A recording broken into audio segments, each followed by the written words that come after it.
Although no definitive month is confirmed, several historical and biblical clues point to September or early autumn as a plausible time for Jesus' birth. I'm going to give us some reasons why. Number one, the shepherds in the fields in Luke Gospel, Luke chapter 2, verse 8. Now, the Gospel of Luke mentions shepherds staying out in the fields at night.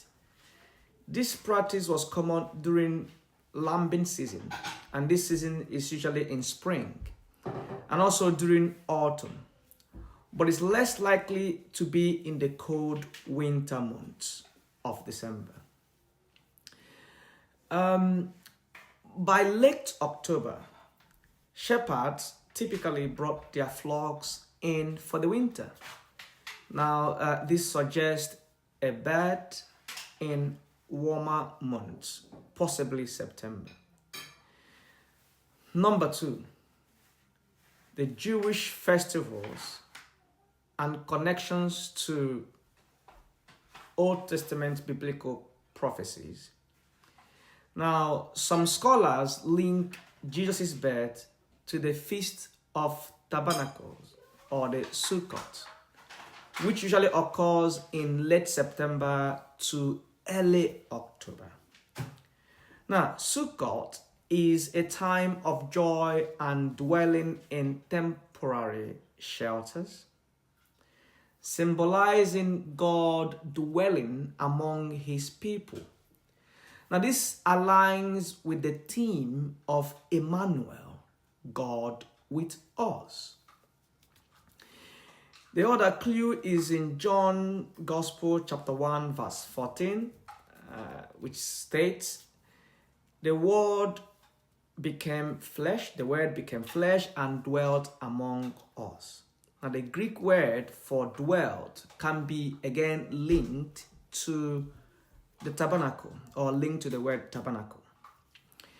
Then 3, we have Zechariah's priestly service.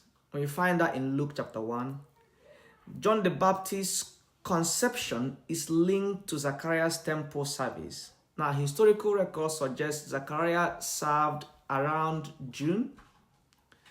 So, John was conceived shortly after, and Jesus was conceived 6 months after John.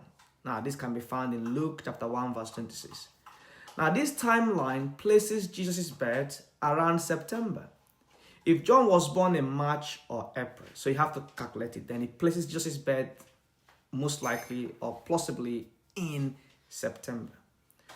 Now, to conclude, while it is not definitive, the combination of shepherds in the fields, the alignment with the Jewish festival, Sukkot, and the timeline of Zechariah's service, all of these make September or early autumn a plausible time for Jesus' birth based on historical and biblical evidence.